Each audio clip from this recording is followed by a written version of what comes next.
Good afternoon, friends. So today we come to the last leg of our course of neutron scattering. In this section, in this module, Dr. Surendra Singh will teach you about polarized neutron reflectometry.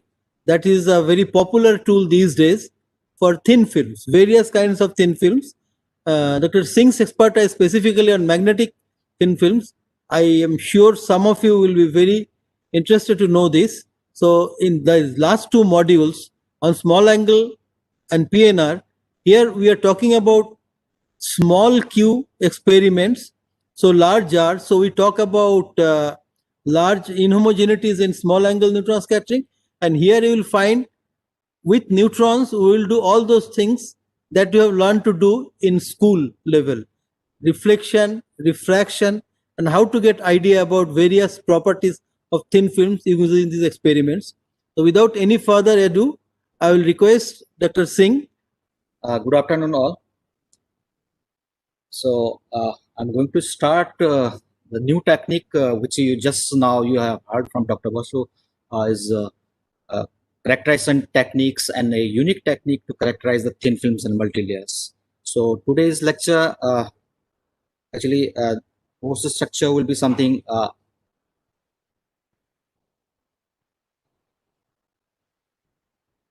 So I have splitted this course in 5 lecture.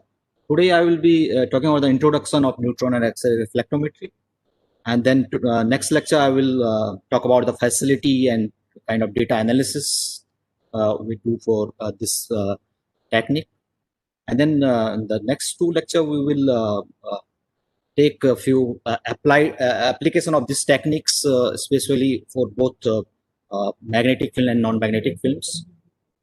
And then last lecture we'll go for the tutorials. And I request you, if you have some queries and questions, so you can email me at this ID, and then we can take those questions if you have really to solve or something like that, then we can take them in the tutorial this lecture, the last lecture.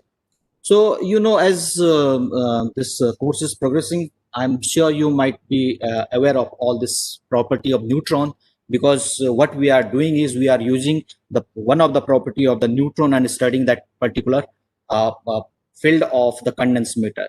So this is, I have just highlighted the property of neutron over here, and the important for us is the neutron has a spin. So it has a half a spin and it has a magnetic moment.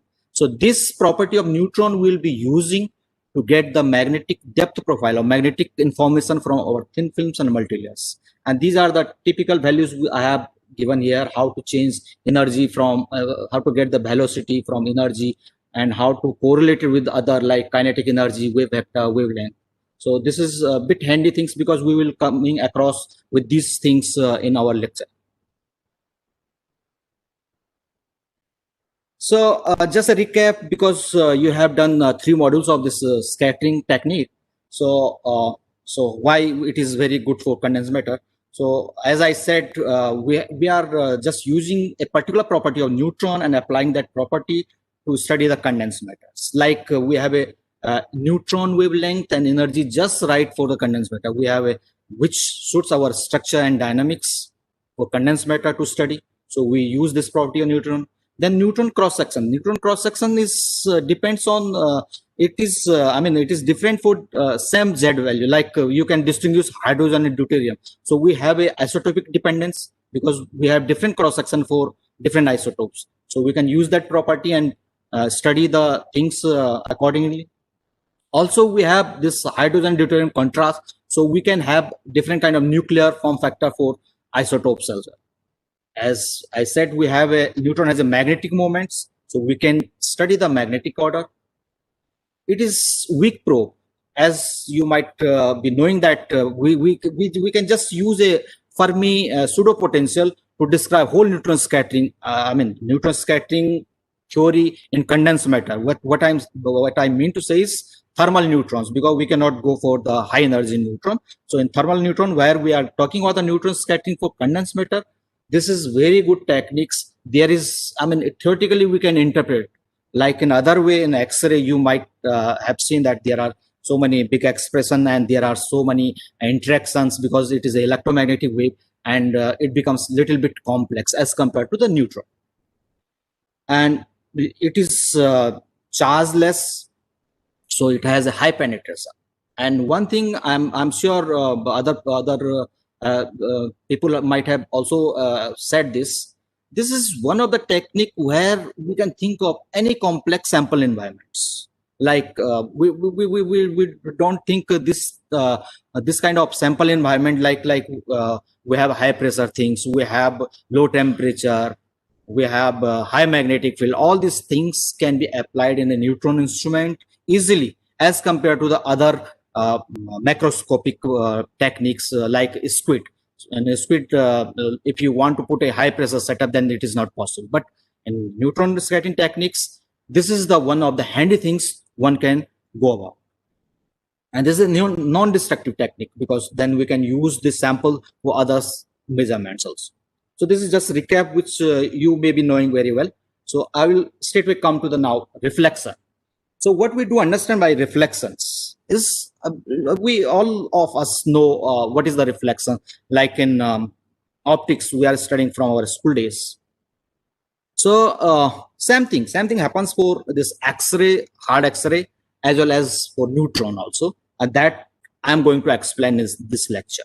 So what happens in the, optics, you know, if you have a mirror, then there is a reflection. Yeah. So let me show this one over here.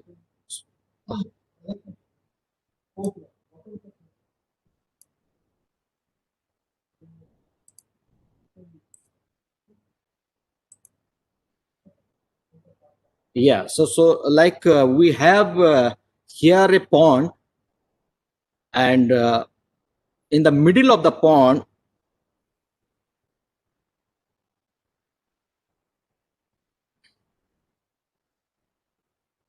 like middle of the pond, we have very smooth, because this plain water is very smooth, like it is acting as a smooth mirror for reflection. So we have a high reflectivity here. You can see the very sharp feature coming, sharp feature here, because this is like a smooth mirror, acting as a smooth mirror for light reflection from the this pond. But whereas if you see the corner,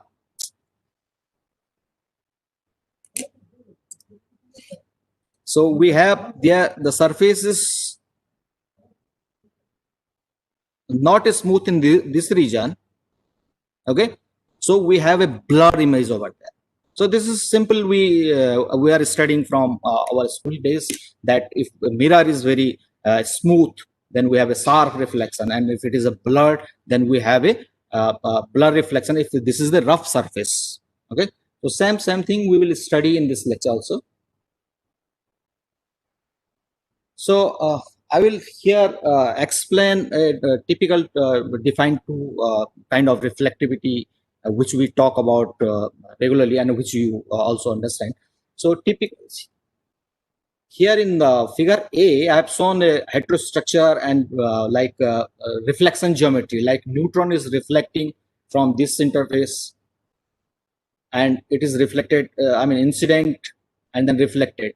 So if you see, as you know in the optics, the principle of refraction is this incident beam, reflected beam, or reflected beam, and this incident point all should lie in a plane. So it is happening here also. So this is the first principle, and otherwise like Snell's law and other things are also valid for the neutron as well as hard X-ray. So if you see, typically neutron reflect from thin films. This is heterostructure over here. There's an angle of incidence. Then this is. Can they see this one? This cursor? No. Can they see this cursor which I am pointing? Okay. Okay.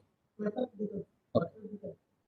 So this is the reflected beam. So we define this, there is a Q vector which is called momentum transfer, which is nothing but Ki minus Kf. And typically we define Q here is 4 pi sin theta by lambda, which you can easily calculate from Ki minus Kf. So here also the reciprocal geometry for reflectivity I have just explained here. When we don't have this angle of incidence, this theta I is not equal to theta f, then we don't have just Qz, but we also have Qx. So this is angle of incidence.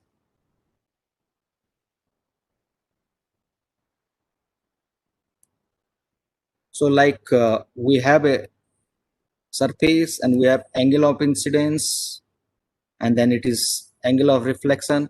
If these two angles are not same, then resultant Q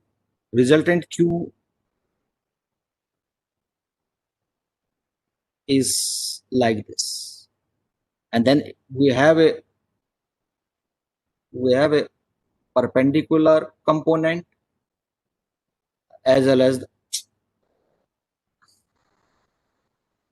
the horizontal component, which I have shown here.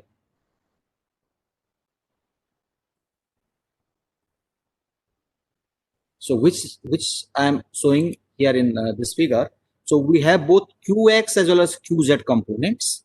Then we talk about the two terms. One is called specular reflectivity, when angle of incidence equal to angle of reflection, that is called specular reflectivity. When these angles are not equal, then we have off-specular reflectivity, and this is pictorially shown over here.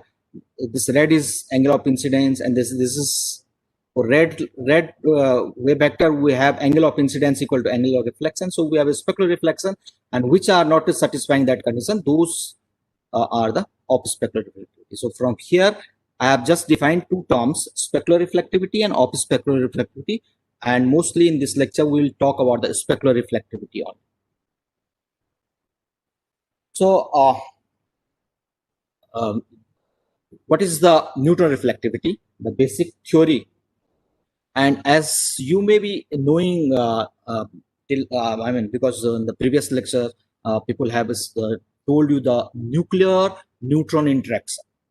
As I said, this is because because neutron is interacting with the nuclei, and nuclei size is very small as compared to the wavelength of neutron. So we can treat that potential, the interaction potential, as a pseudo potential, which is called Fermi pseudo potential, and it is defined as VR equal to 2 pi h square by m, and summation over all the element, and Bn is nothing but the scattering length for that particular element, and it is a delta function defined because this delta function is such that because whenever it is seeing a nuclei, it is interacting with that. At this potentials you might have seen for studying in atomic length structure, when we talk about the neutron diffraction or X-ray diffraction. Though X-ray diffraction, you don't have this kind of pseudo potential, but here we are talking about the atomic structure. But when in case of reflectivity, we don't see individual nuclei. Like in optics also, whenever we say reflectivity, we talk about the refractive index. A refractive index is nothing but a density, a potential that particular radiation is seeing. So we don't have a individual nuclei, but we have a potential. We have a density of nuclei which is giving you potential. So this pseudo potential for neutron reflectivity or for small angle scattering, which was the course last time you have seen the neutron small angle scattering. So here, as well as for neutron reflectivity, the kind of interaction we are talking about is not single neutron nuclei interaction, but neutrons interacting with the medium which is dense with the number of atoms. So this potential get modified like this delta functions is replaced by number of density. So this n into Bn is called, n is number density, which is defined as a D is density, which is written here density into Avogadro number by atomic mass of that element which we are talking about. Okay, so the potential get replaced by this when we are talking about the density of the system, or when we are talking about this small angle scattering or a small angle diffraction. These two techniques are small angle diffraction. So we have defined this scattering length density now, not just a scattering length, but scattering length density, which is nothing but n into bn. N is the number density of the element, and bn is the scattering length for that element. So this term is called potential for the neutron in a medium. So this potential, if you calculate, if you have, this is mass of neutron and other factor, these are the constant. B is element specific for different atom, different B value is there, and you know how to calculate this n. So this potential you can calculate yourself. Maybe you can take this small exercise for your home. Maybe for silicon, you can calculate what kind of potential we are getting for neutron in the silicon medium. Okay, this is nuclear potential we are talking about. So let us define another fundamental quantity, which is called refractive index in case of neutron reflectivity. So how we define refractive index in optics? In optics, we just, so what we say, the refractive index n equal to v by c in optics.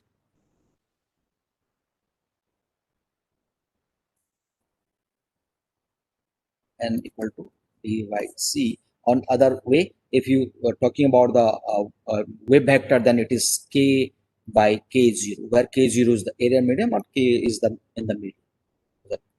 K by k0.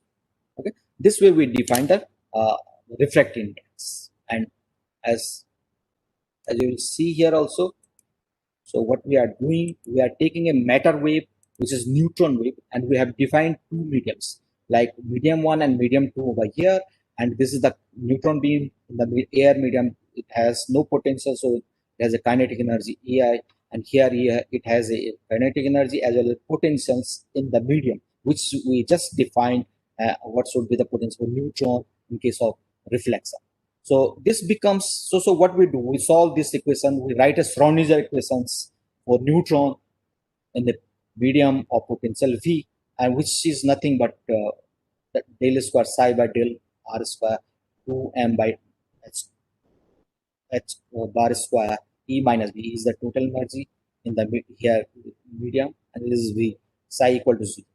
And we know what is the this wavelength, this you can write as a k square, and k square is 2m by h square E minus B, and here it is k0 in the medium 1 air medium, it is k0, which is related with the energy is like this, E equal to h square k0 square by 2m, and this in the medium, this k square is that. So in principle, the refractive index you can define n equal to k by k0.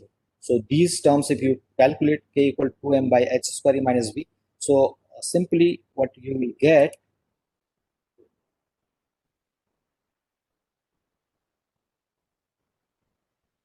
so what you are getting, n square,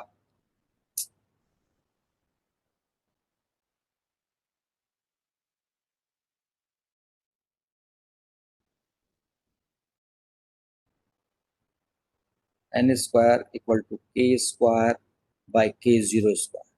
A k square is given here, a kg square you can calculate from this equation over here, and then you solve it and put this is n becomes, n square becomes, so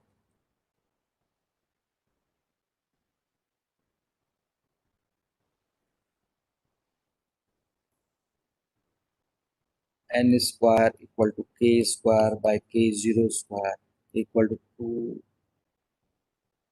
by h square by m E minus V by E. So if you solve this,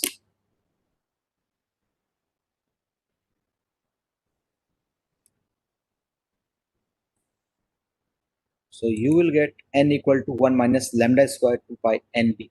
This nb, we just said it is scattering length density rule.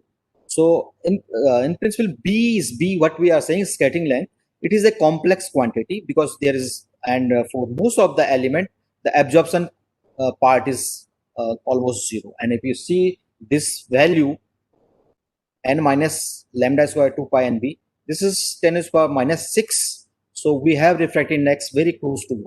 And in principle, if you see the refractive index is depending on the element's scattering length. So in principle, neutron reflectivity can be used to estimate this scattering length B value, and it was in fact used to get these value for the element earlier.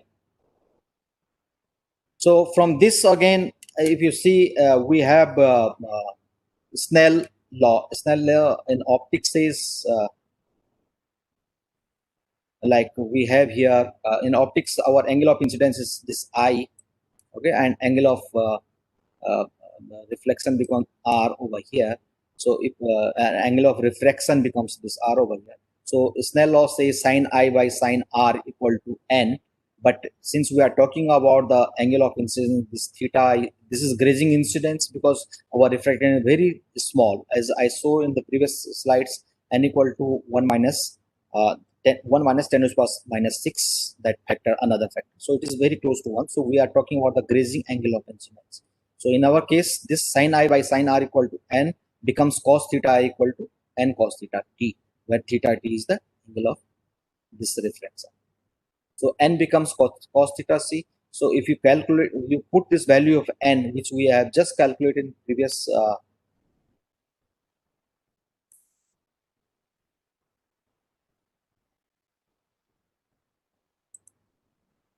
so in the previous slide, we have calculated this N. If you put this value over here, then theta C becomes this. And this theta C is nothing but this is critical angle. And it says anything below this angle of incidence, theta C, so it is going to reflect. This is same as we have heard the total internal reflection in case of optics. What happened, because their angle, as I said, this angle of incidence and angle of refraction defined in optics is just from the normal. So from this, if you see, this is the angle of, this is the incident beam. It is going from rare, denser to rarer. So at angle of incidence, which is higher than critical angle, the total internal reflection happen in optics. It is opposite in here because we are talking about the grazing angle of incidence, and we have not internal reflection but external reflection here. And theta C is below theta C, every thing is going to reflect. So if you see, suppose we have this suppose we have this reflection, this is angle of, this is theta, this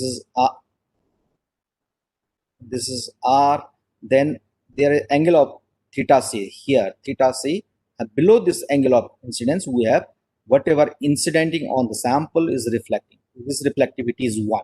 So reflectivity is defined as in optics, reflectivity is defined the R equal to the intensity of the reflected beam divided by intensity of the incident beam. So below theta C, so we have total reflection. So we call it total external reflection.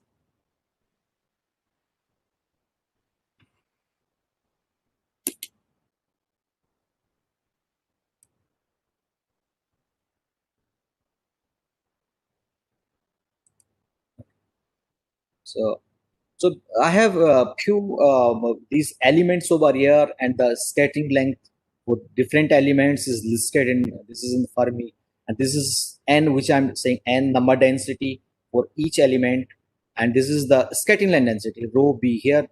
Actually, I've taken this from literature, so they have written rho B, and I'm writing NB. So my NB is this rho B written here. So this is the scattering length density they have written in beta minus 2. And these are the value for different elements. And this is the value of QC. QC is defined as theta C, which we just defined. The QC is nothing but 4 pi by lambda sine theta C. So if you calculate that theta C, you will get the QC. Okay. So you can again estimate what is the theta C for silicon using the B value for silicon, which is written here. Silicon B value is 4.15 Fermi. So if you take silicon as an example, you can calculate the potential seen by neutron in silicon medium.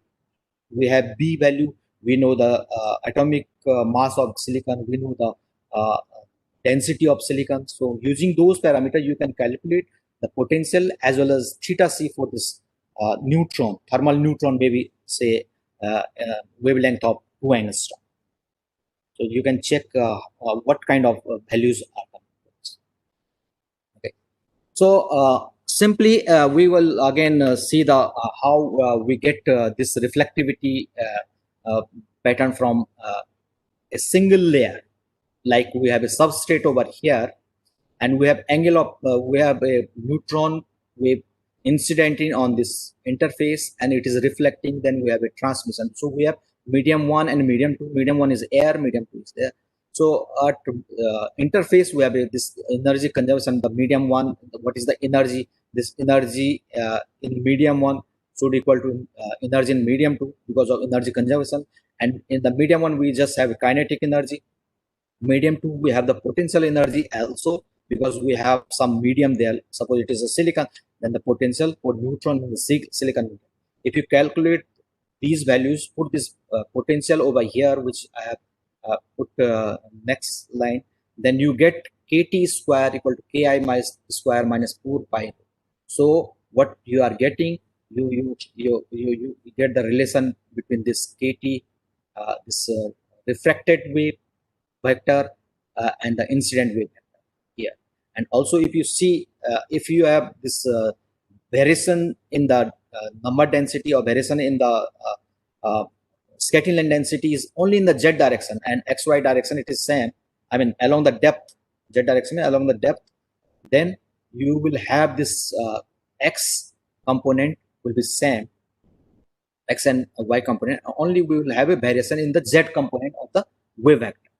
So it is written here because kx, if you calculate, if you see this, kt square is nothing but ktx square plus kty square plus ktz square. So ktx and kty equal to incident and transmitted, they are same. So from this you will get only z component has this relations, and this is important because we will have this wave function along the z axis, which becomes a one-dimensional potential for neutron in any medium. Okay, so let us solve this for two-layer system. The Schrodinger equation becomes, as I said, if we have this scattering line density only varying along the z direction, then we don't have xy component. Then this equation becomes a one-dimensional Schrodinger equations. It is written here, and you know the solution for this equations in medium 1 and in medium 2, which we can write. And for simplicity, I have assumed the amplitude of the incident beam is unity 1, and the reflected beam amplitude is r, small r, and transmitted beam is t. So if you can see psi 1 in the medium 1, psi 1 will be 1 exponential ikz, this one, and for psi 2 this one. Now if you at the interface you take the continuity equations, which is nothing but conservation of momentum, and it says that at the interface we should have psi 1 equal to psi 2, as well as psi 1 differentiation of psi 1 d psi 1 by dz equal to d psi 2 by dz. This is the continuity equation. And if you put these conditions, then we will, from this equation, from psi 1 and psi 2 will get 1 plus r equal to t, first equation. Another equation, so I will just show here. So we have psi, so we have psi 1 equal to psi 2. It will give us when psi 1 equal to psi 2, where it is z equal to 0. So we will have 1 plus r equal to t. And another one is psi 1 dash equal to psi 2 dash at z equal to 0. So similarly, if you calculate that one, the equation which we have shown, whatever it was eikz equal to, sorry, 1 plus r equal to t ei K T Z, and this is Ki. So if you put you integrate it, differentiate it and put Z equal to 0, what you are going to get is this equation. So from here, so you will have 1 plus R equal to 2, and it will be Kz by Kzt, Kiz by Kz equal to R by T. Or then you solve for these two equations for R and T, and you will get R equal to Kiz minus Ktz. Iz is the medium one, Z component wave vector, Z component medium one, and this is in the medium two, Z component. And these are nothing but the Fresnel coefficients. This is Fresnel reflectance, this is Fresnel transmittance, and this is the kind of amplitude, and you square it, then you will get the reflectivity. So reflectivity is nothing but R square, and this becomes so from what we got from a two medium systems like a substrate only, air and substrate, we have the reflectivity for neutron is Kiz minus Ktz. I is incident, T is transmitted wave vector, divided by Kiz plus Ktz to whole square, and this is transmissions T. Okay, these, as I said, reflectivity is nothing but intensity reflected by intensity incident on the film. And if you see,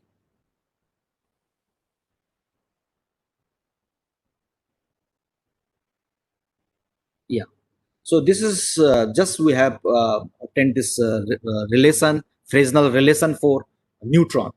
Same thing we can do for X-ray reflectivity, but in case of X-ray reflectivity, we have two kind of X-rays. One is called S polarization, another is called P polarization. And just to define this S polarization, P polarization, I have shown here this picture here over here. We have this black line, this black arrow line are the K vectors: incident wave, reflected wave, and refracted wave. And then we have this green thing is our plane, plane of incident, our sample on which it is our medium. Medium, this is air and this is the medium, and plane of incidence is shown here in this. So S polarization is said when our, because this is electromagnetic wave, we have both E electric wave as well as the magnetic wave. So what we have, they are perpendicular to each other. But in case of S polarizations, the this E wave is perpendicular to the plane of incidence, whereas in P polarizations, this E vector is parallel to the plane of incidence, is within the plane of incidence. It is clearly shown here in the bottom of the figure. So we have incidence, plane of incidence, this green things, and this red is the S polarization, which is perpendicular to the plane of incidence, and this blue is the P polarization, which is within the plane of incidence.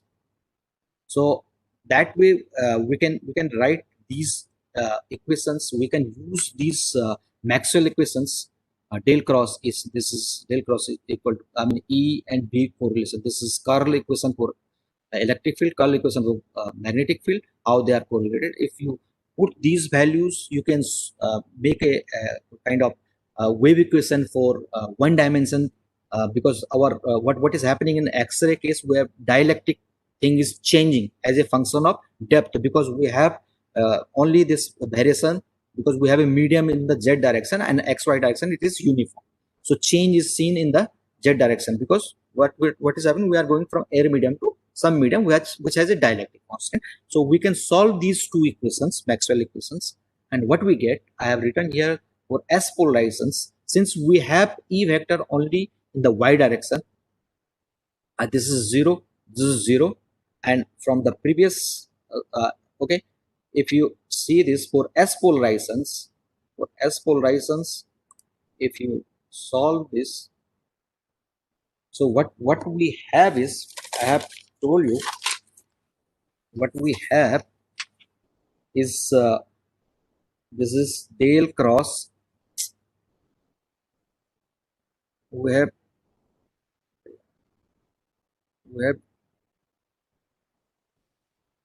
del cross E equal to I omega C by CB. This is the first equation. And if you put this conditions, we have just EY there and EX and EZ equal to 0, then we will get some kind of things delta E then del Y by delta Z. This is nothing but just you Y Z, and you will get this equal to I omega C by Bx, because this is how to get curl of E. We have EX, EY, Z, but in this case we have just EY component. So and then comparing the this unit vector like IJK with the B vector, you have By is 0 in this case because S polarization only EY is there. By is 0, but we have Bx and Bz. Okay, so from this we can get this one. Another equation, this is one equation, and another we will get delta EY by delta X equal to I omega C B. This will be Bz. Okay, so this we have got from this, and there is another Maxwell equation which is nothing but delta cross B equal to minus I epsilon. This is dielectric functions omega by C E.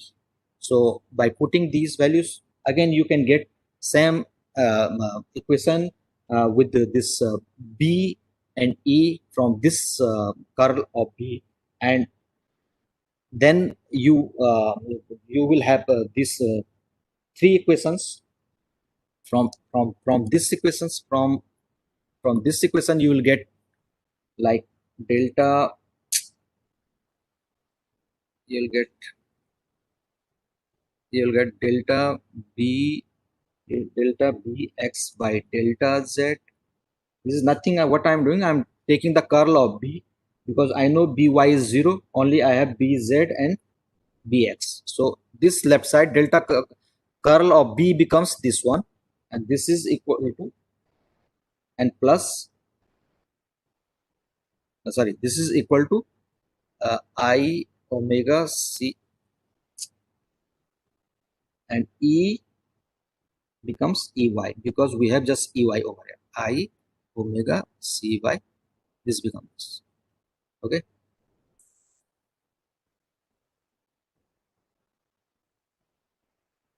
so this was delta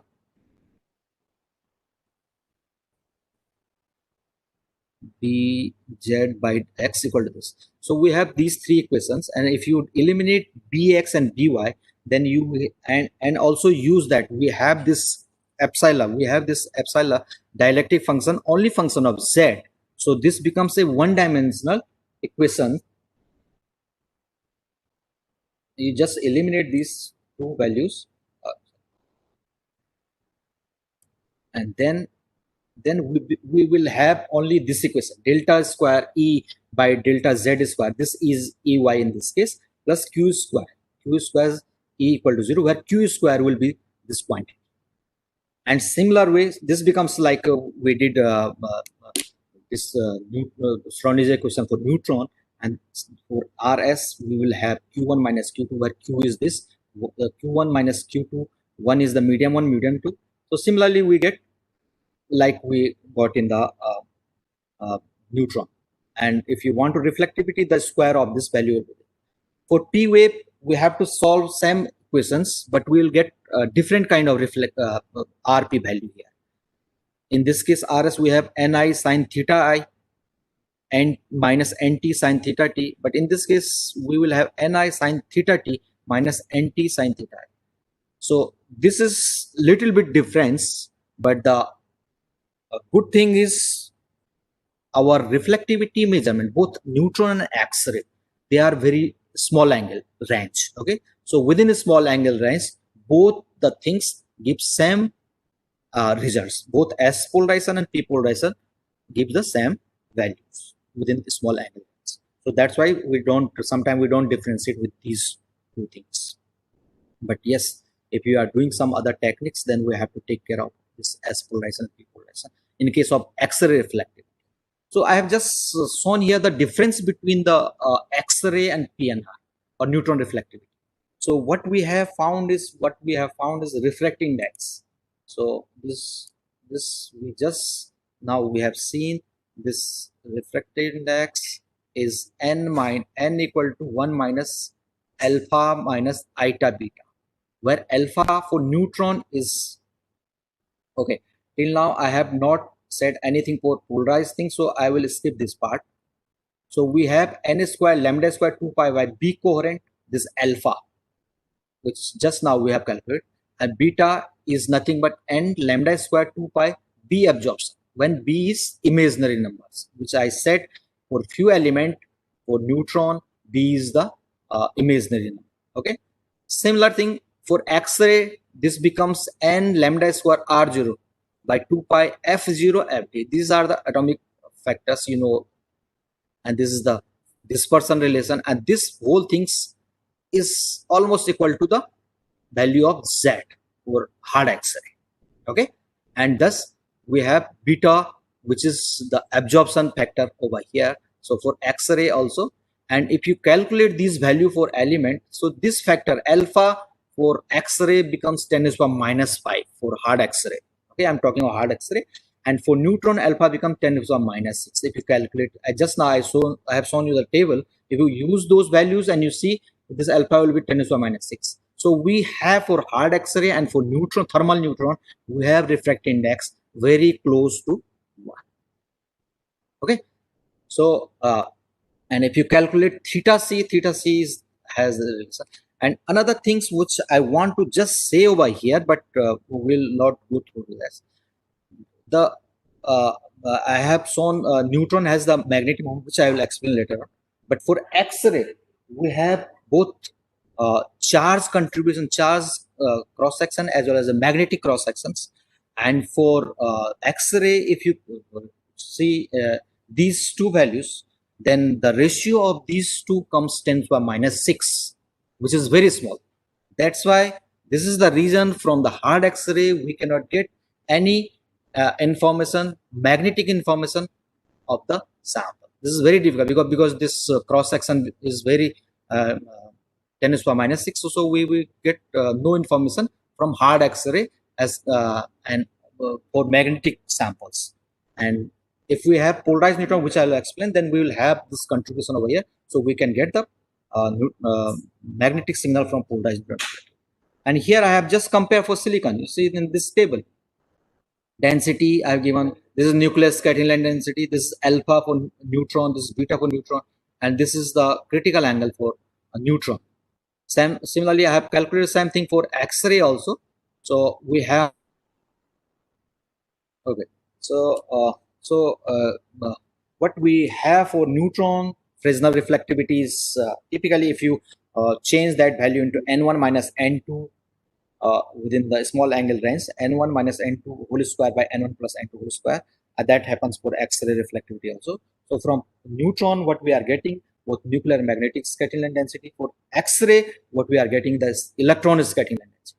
What is this? This R0 into F1 F2 is nothing but electron scattering line density, okay, from X-ray. And as I said, from neutron, NB is nothing but the neutron is nuclear scattering line density. So from here we know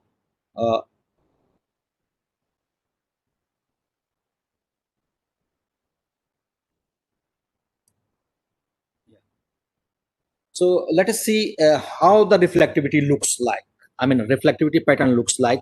And I'm talking about the specular reflectivity. And if you see this specular reflectivity, we have just a silicon substrate over here, and we have this Ki is the angle of incidence wave vector, this angle of reflection and angle of incidence is theta. This Kf is the reflected K vector, and this Q is defined 4 pi sin theta by lambda. So reflectivity pattern, when we measure, it is either we measure as reflectivity as a function of angle of incidence, and which we can convert into Q. So here I am showing the reflectivity as a function of Q, and if you see, we have reflectivity and it's falling like 1 by Q raised by 4. And this is theta c over here. Below this theta c, there is a reflectivity is unit. Okay, and since this reflectivity is nothing but the ratio of reflected wave by incident wave, intensity of reflected reflected probe by reflected neutron by incident neutron. So this is one over here. Similarly, in X-ray, we have this theta c here, and it is falling 1 by 2 square. Okay, so this is typical reflectivity from a single layer, which is substrate. Now see, when we have a substrate, different substrate, which has a higher density, then what happens to the reflectivity pattern? So like here, I have shown neutron reflectivity.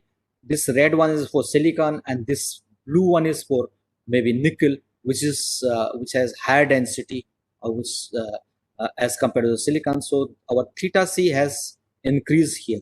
And if you see the nuclear scattering length density, this is for silicon. This silicon, it was 2 point something, and for this nickel, it is around 9 point something for neutron. And same thing for X-ray, it was around 2 point something, and here it is around 6 into 10 to the power minus 6. This electron scattering length density. So these are kind of contrast. If we have a good contrast, if we have a this N1 minus N2 is large, then reflectivity will be large. So it is happening because N1 and N2 are depending on the scattering length density, and that's why we have silicon to air and nickel to air has different contrast. That's why we are getting a high reflectivity when contrast is high. So let us see, this was we are saying the smooth roughness. Let us see the case when we have a roughness. Now, how to define a roughness? Till now, what I was saying, we have an ideal interface, like we have a material A and material B over here. Okay, so we have a completely sharp interface over here. But when we have an alloy at the interface like this, we have at least A in B and B in A going at the interfaces. We have a rough interface, like there is a complete contrast, I mean valley and all those kind of things happening when A is making like this. Okay, so we say there is a rough interface, but how to define this rough interface? So if you see, typically what people have done, how to define this roughness is, if you see the average surface are the interfaces, you draw a line over here and count the height fluctuation with respect to that line. So what are you doing? You are counting how many times that particular height is coming. Then you plot that height and the number, how many times it is coming, that it follows Gaussian profile like this. And the FWHM dot Gaussian profile is called sigma, which we say roughness. It is in sub-angstrom or something like that. So it is defined that way. So what is happening? We have a density or scattering and density variation at the interface, and which is giving us the kind of roughness at the interfaces. So how it affects our reflectivity pattern, I'll show it here. So this is the experiment long back people have done from X-ray reflectivity, and these dots are the measured data X-ray reflectivity, and they just plotted with the Fresnel reflectivity, and this is the reflectivity. And you can see at the higher Q value, this doesn't fit with the experimental. So the measure and the theoretical value are different at the higher Q. So they could explain this. There is an interface roughness which is contributing, and which Fresnel reflectivity cannot take care of, should be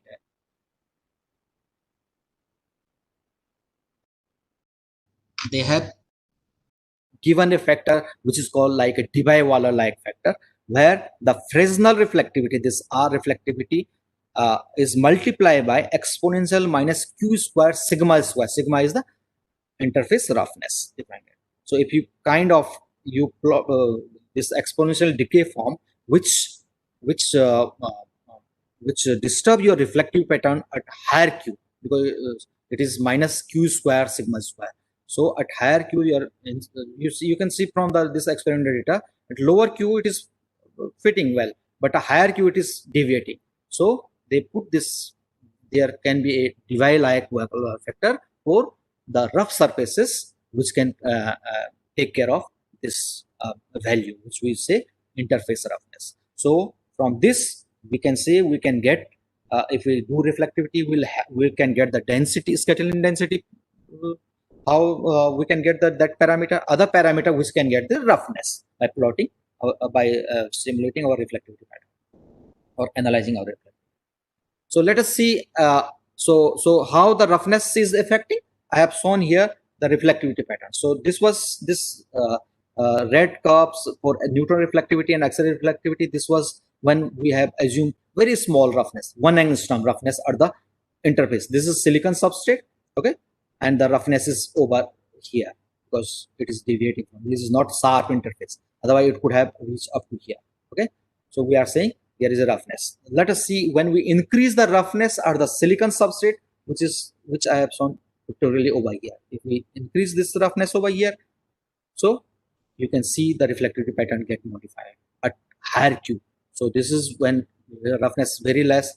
This is when we increase the roughnesses, and so that's why we take care of this parameter roughness interfaces. So using reflectivity, we can get the roughness parameter. Now let us see. This is the simple two-layer model. Now let us see. We have a thin film on the substrate. Then how to get the reflectivity? Right now we know the reflectance or the reflectance or reflectivity amplitude is nothing but from two medium is Q1 minus Q2 by Q1 plus Q2. Or in this case, suppose we have this is 0 medium, this is 1 medium, then 2 medium. Okay, we have a substrate and then we have a thin film. So we have 3 medium. Okay, and this is the kind of angle of incidence and angle of reflection. Okay, so simply if you see we have this is incident here, angle of incidence alpha 0, then we have reflection, but something is refracting there. Then there it is seeing another interface, because at the interface what is happening, there is change in refractive index, and you know the Fresnel reflectivity. Whenever it says the change in refractive, it has to reflect. So some part is reflecting and refracting. So if you add all these total reflection, how much we will get, you can simply do like for A1 we have just R01. R01 we are defining medium 0 to 1. It is nothing but this one. For A2 we have this transmission from 0 to 1. Then we have reflection from 1 to 2. This is 1 and 2 over here. Then again we have a transmission from 1 to 0. So this wave, it is traveling in the medium. So it is saying there is a path difference from this to this, which is nothing but this and this one. And if you see this term, which is nothing but this is R12. So what we will get, A2 will be T01, because this component T01, it is transmission from this interface 0 to 1. Then we have reflection R12. Then we have transmission, which is 1 to 0 transmitted. And then we have a phase factor, because there is a path difference seen, and this is the phase factor. Similarly, A3 will have 0. This A3, what we are saying, we have this one, then we have 1, 2, 3, 4. A T01, R12 over here, then again R10. Now it is reflecting from here. It is not transmitted, it is reflecting here. But the 10, 12, what is saying? The mediums from 1 to 2 or 2. So if you add all these amplitude, we will get the reflected amplitude. And you can take this as an assignment, and you can do these things. And maybe in tutorial we can further explain these things, how we get reflectivity from this kind of single layers on the substrate, which is nothing but R01, R12, and then the phase factor is included over here. Okay. So if you see the reflectivity pattern from the single layers, like we have a silicon substrate, we have this blue one. But when we have AU film on the silicon substrate, like it is here shown here, then we have these kind of oscillation and reflectivity pattern, which is called Kazig oscillation. And if you see the difference between the two oscillations, which is represented here delta Q, and you do the 2 pi by delta Q, then you will get the real value, the thickness value in the real space, which is the thickness of the AU layer. So you have a Kazig oscillation because of this change in phase of neutron from interface 1 to interface 2, 3. Okay, so this, and if you have a different thickness of AU, so how the reflectivity pattern will look like? So these oscillations will come together when you have a thicker films. That's why you have a direct relation of reciprocal and direct space over here. So thinner the film, you have this spacing is larger, this red one, and thicker the film, the spacing reduces, and from this relation you can get what is the thickness, d equal to 2 pi by delta q, the difference between two fringes. Okay, so this is direct correlation. So from here up to now we have seen we can get three parameters from neutron as well as X-ray. This is the scattering density, another roughness, another thickness of the film. Suppose we have two films on a substrates, okay, and one is thicker, one is thin. Then we will have the complex reflectivity over here, which will showing the two length scales. Like I have shown here this dash, this bigger length scale, which is coming because of the thinner film, and then this much low, oscillation, closer oscillations, which is coming total thickness of the film over here. So you can see a three-layer case, when silicon substrate, then AU film, and then silicon film on the AU, then we'll have this kind of reflectivity pattern. So in principle, what we are able to get from this measurement is the depth dependence. What is the thickness of each layer, and what is the density of each layer, and what is the roughness at each interfaces. This study shows that. So in case of multilayer, if you see in case of multilayer is nothing but there is a like a material A and material B, and their thickness is periodically repeated. I mean, same thickness is repeated. Okay, so one such thing is shown here in like one is magnetic, non-magnetic, and this is the one of the samples image, TM image, which shows how the nice multilayer is grown. And in this case also the reflectivity pattern one can use similarly, which I have shown in for three-layer case. You can add those things and then you get a recursion relation, and this is reported in the Pareto formulas. This is nothing but what we are doing. We are just adding what is the reflection from this interface, then what is the reflection, this second reflection, then adding all the amplitude, which is coming nothing but the transmission from this, then reflection from this, then transmission. For third, another interface, then it will. So if you add all those things, so you get a kind of recursive relations. And the rule is after substrate, we assume there is no reflections. So you theoretically you calculate the reflectivity assuming at the substrate interface there is no further transmission. Everything is reflecting from this. So Rn plus 1 is 0, means after substrate there is no reflection from the substrate interface. And then you do this recursive relation, because you have this relation where it is defined the what is the reflectivity at the nth interface, which is Rn. This is the amplitude Rn n plus 1. This is reflectivity. So using these relations, you can calculate the reflectivity from the multilayer.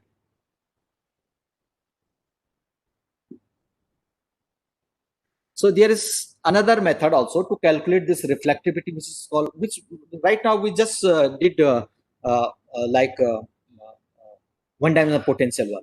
But you can, same thing you can do by matrix method again. Again, nothing but you have a Schrodinger equations, like we have a here we have a potential. Medium 2 has some potential, and medium 1 doesn't have any potential. We have a beam falling going from medium 1 to medium 2, and then it is coming out from medium 3. So we have one medium, another medium, medium 2 and medium 3, and we have this Schrodinger equation, and then we can solve this Schrodinger equations for three mediums, assuming for medium 1 just kinetic energy. For medium 2 we have a potential because there is some B value associated with this medium, and then again we have transmission.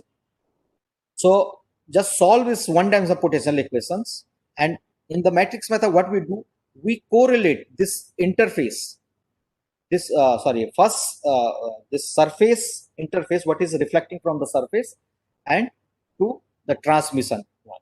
So how we do, we just, again, this is simple things. We just write this psi1, psi2 in the different, because psi1 I have written over here only. It is nothing but 1 plus exponential this vector plus r exponential minus of this one, because this is a refracting matter.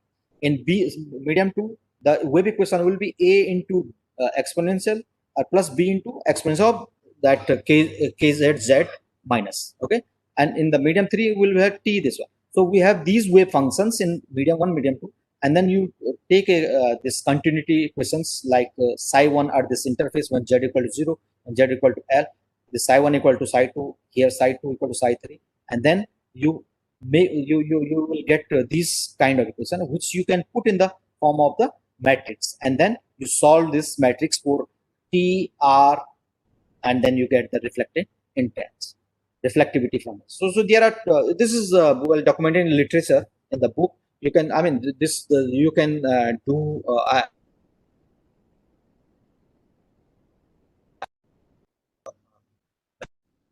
So reflectivity in principle you can calculate from this as well as the Parrot formula which I explained earlier, and the reflectivity pattern from a multi-layer is shown here. So we have because what is happening in multi-layer, we have a periodicity. As I said, we have like here I've shown a glass in this figure. This is glass substrate, and we have deposited nickel titanium. So these are periodic because nickel thickness is repeating. So we have AB structure, or maybe repeat is 10 times. Okay, so this is like a single crystal things, but here. This D is not the lattice parameter, but D is the thickness of the layer, and we are getting this kind of reflectivity Bragg reflection in the small Q range, not the Bragg diffraction you get for atomic length scale. Okay, that is at the higher Q range. That picture I will show you, then that will be clarified. But here we are get these Kazig oscillations as well as the Bragg reflections, and that can be the first order, second order.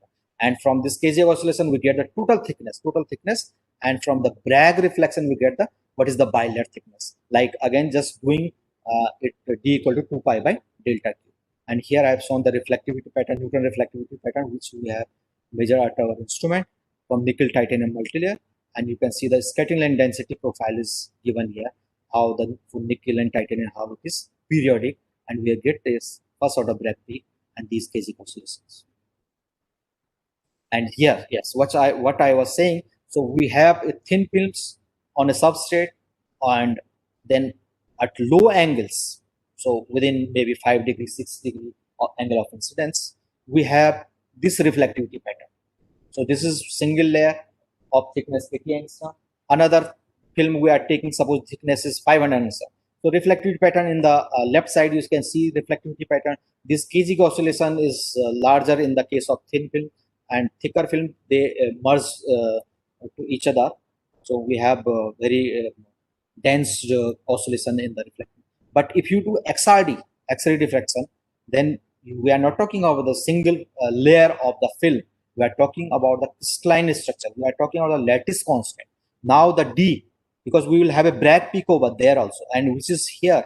See this Bragg peak here is due to substrate, but this another Bragg peak over here is due to the film, that is atomic length, atomic structure, not the layer structure.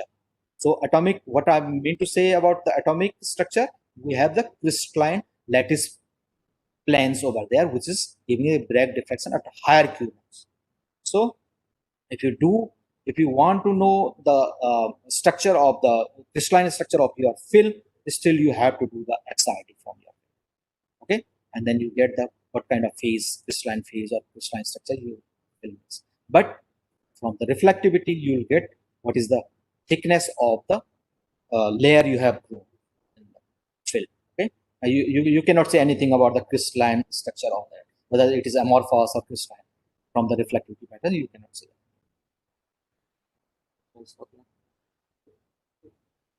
that. Do you have any question till now? Because I have just covered the unpolarized neutron reflectivity. I didn't say anything about polarized neutron reflectivity till now. So before that, if you have any question, so I'll quickly go then the polarized neutron reflectivity, so do you have any question, please?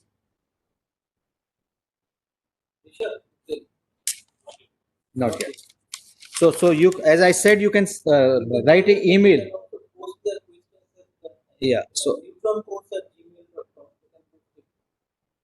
okay. So you can write email, or you can post on the website also. if you have anything, and we can discuss those problem in the tutorial session. Okay, so quickly I'll go for the another thing which is very important. This is called polarized neutron reflectivity. Now what we were talking in case of neutron is the nuclei and nuclei neutron interactions and the potential we have shown. But neutron has a spin and a magnetic moment, so it can interact with the magnetic sample. So how the potential is defined for magnetic interactions? It is nothing but Vm equal to mu dot B. Okay, this is magnetic field, magnetic induction, and this is neutron magnetic moment. Okay, and if you see this mu can be written as this matrix like polymatrix is sigma Zn mu, and mu n is the neutron magneton. These values one can calculate, and this Gn is the gyromagnetic ratio. It is nothing but minus 1.913, and minus sign is that neutron spin and magnetic moment are opposite to each other. Okay, so if you put this potential in our original potential where we have just defined the nuclear potential, then the potential becomes V equal to Vn plus Vm. So Vn was 2 pi h square by m nb, and now we have this mu dot b also, and you can split this as a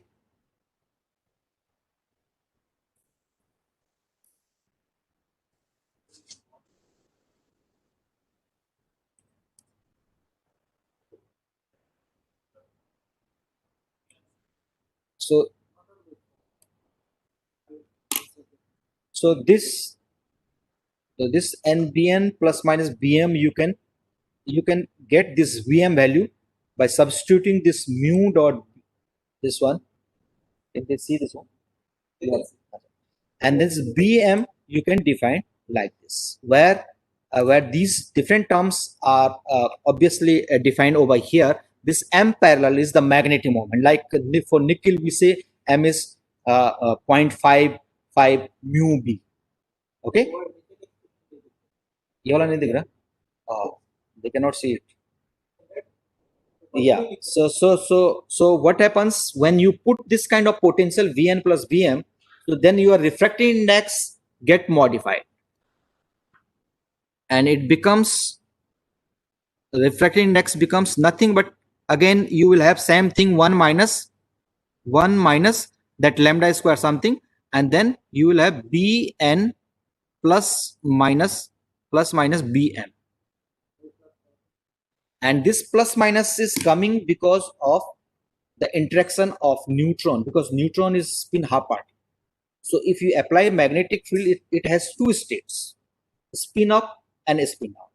Okay, so neutron has either spin up neutron and spin down. So plus term is coming when neutron, the polarized neutron which has spin along the magnetic field direction, then it is giving the plus term. When it is opposite to the magnetic field direction, spin down, which we say spin down, then we have this minus term. So you can see the refractive index get modified. We have now two refractive index for two type of spin. For a spin up, it is 1 minus lambda square by 2 pi rho. Rho is scattering rho in this case rho is nothing but n, number density, which I said n in the previous slide, which is number density into Bn. Bn is the nuclear part of the scattering length plus minus Bm. Okay, so plus is coming here for spin up and minus is coming for spin up. So if you see the reflectivity pattern, we'll have two critical angle of incidence, one for spin up and another for spin down. Okay, so same thing I have given over here the table, and you can see iron, cobalt, nickel. So I have given the nuclear part as well as the magnetic part in Fermi. Okay, just using the previous equations, we can calculate these values, because we know this Bn value is given, Bm we can calculate. Okay, Bn is well tabulated in the literature, so you can get this information, and Bm you can calculate from the previous this equation. You can get the Bm value, okay, by using the magnetic moment for iron, nickel, and other things.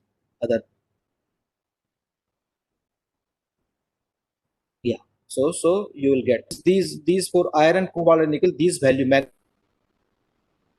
very nice. It is highest for ZD, but ZD has disadvantage. Magnetic moment is aligned along the Q direction. So in the diffraction, you might have seen and then its relation with the Q vector, and then you from that relation you can see it is coming. In this case also, there are that is the valid reason Maxwell equation delta B equal to divergence of B equal to 0. Okay, and in our magnetic thin films, in our magnetic the thickness, we are assuming in the xy plane it is same. So we will have delta B by delta X and delta B by delta Y equal to 0. So it is not changing in the xy direction in general. In case of specular reflectivity, only Z direction it is changing. But if you see delta Bx equal to B by delta X, delta B by delta Y equal to 0, and divergence B equal to 0, it says delta B by delta Z, Bz, this is Z component, okay, equal to 0. When this B is applied along the Z direction, when there is no contrast seen by neutron, then we will not have a potential, magnetic potential. When B is applied along Z direction, that's why we are not getting any informations of magnetism which is along the Q direction. Or in our case, in thin film case, Q direction is typically out of plane direction, of plane magnetic structure or magnetic moment density from neutron reflective. Just be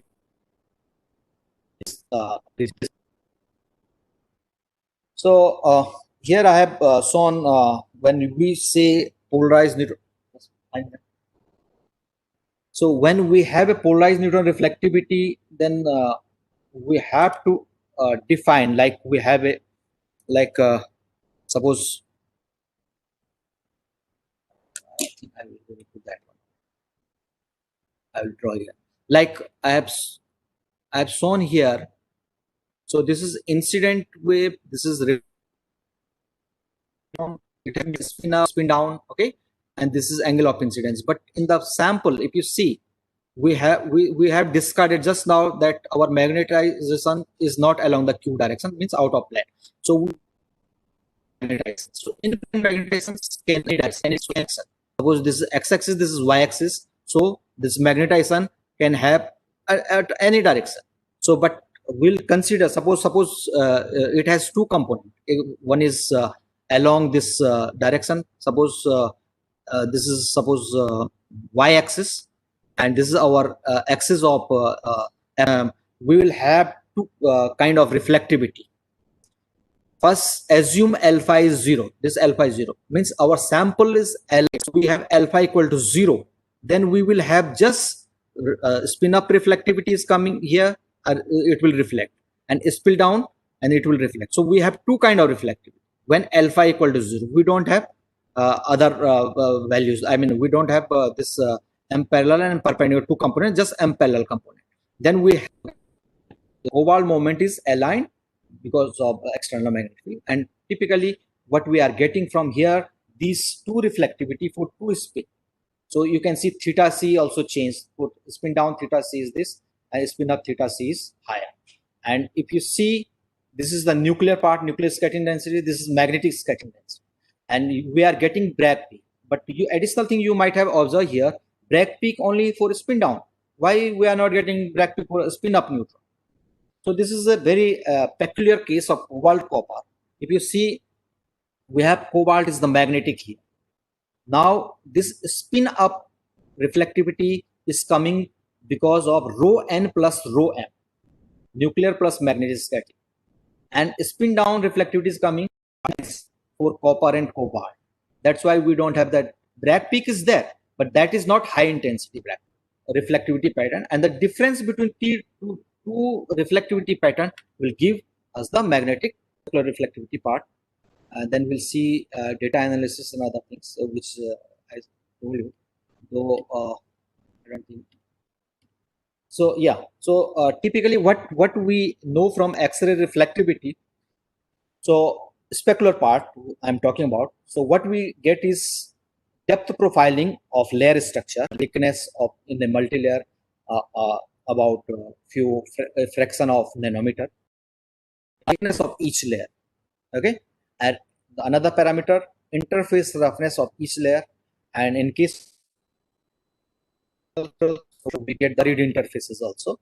Okay, and neutron has a spin part, so which we get the magnetization depth profile, which we don't get from X-ray.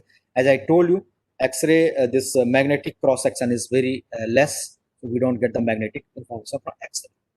Okay, and as I said, the polarized neutron is the unique technique from which you get the depth profiling of the magnetizations, and around a resolution magnetic moment of 0.1 mu b we can resolve from this technique, and even from the buried interfaces.